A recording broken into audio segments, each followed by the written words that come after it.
nikwambie hivi, my friend, if you're going to sing gospel, number one, you don't start by releasing music, gospel songs. You start by declaring if you support the gospel, if you are born again, which church you go to. Number two, gospel DJs, gospel presenters, as the gospel chairman, I want to warn you, we must not make the same mistake we made with Will Paul.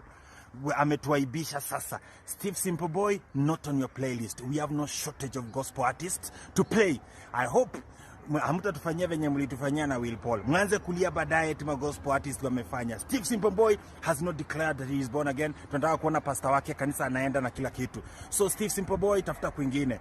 Usifikiri Will Paul ameenda security. This is Ringtone.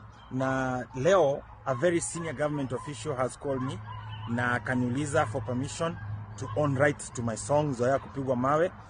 I don't know what they want to use the song in doing, but they have told me they are offering me 5 million shillings for them to have the rights to use my song. But they've told me I can continue performing the song, but they want to use my song. Sijajua what they want to use the song in doing. 5 million shillings. Who refuses 5 million shillings in this time of Corona? But I've decided to ask you guys, please advise me. What should I do? Take the 5 million, or should I just refuse? Guys, help me. Please make me make the right choice. Mbarikiwe sana. Yo, vipi watu? Mumeni-miss. Niyo ninajua. Na ninajua mmekuwa mkishangaa kijana yenyu handsome, nice man, ako happy. I am here. Na nataka kuwaona. Nimekuja hapa na sitaki mchezo na nyinyi watu yangu, nyinyi mafans yangu na mafrendi na nini. Hii wimbo nimetoa ambayo inaitwa Backslide na Martha Mwaipaja. Isipogonga 1 million views within 1 week, mambo ya kuimba nimeacha. Nimewacha. Nitawacha kabisa. Nitawacha.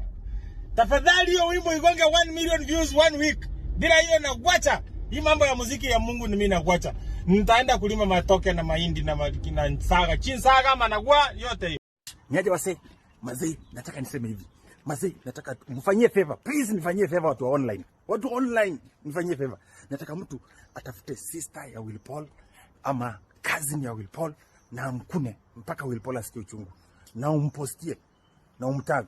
Ukifanya hivyo nitakupatia 50,000 shillings. Unaona? 50,000 shillings. Mtu akune sister ya Will Paul ama kune cousin ya Will Paul ama auntie ya Will Paul. Hebu fanya hivyo. Ladies and gentlemen, my name is Ringtone, the gospel activist, the gospel chairman.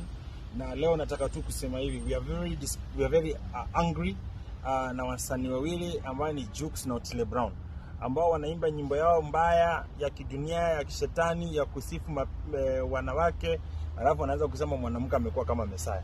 So hii nyimbo yenu mpya hii ya Otile Brown na Jux, hiyo nyimbo kwanza inafaa kuwa banned kwa sababu iko na blasphemy. How do you call a woman Messiah? Mshindwe sana. So kama Wakristo tumekasirika sana na tunataka kusema kwamba nyinyi wasanii wa kidunia msianze kumisuse jina la Yesu. Messiah ni Yesu peke yake. So tumekasirika kama Wakristo. Na I think we are contemplating dawa ya moto ni moto Mbona hata tunaona ni kama tunaweza kuenda kwa sue na tubani hiyo wimbo kwa sababu ina misuse the name of Jesus. Jesus is the only Messiah. Tumekasirika sana. Otile Brown tumekasirika sana.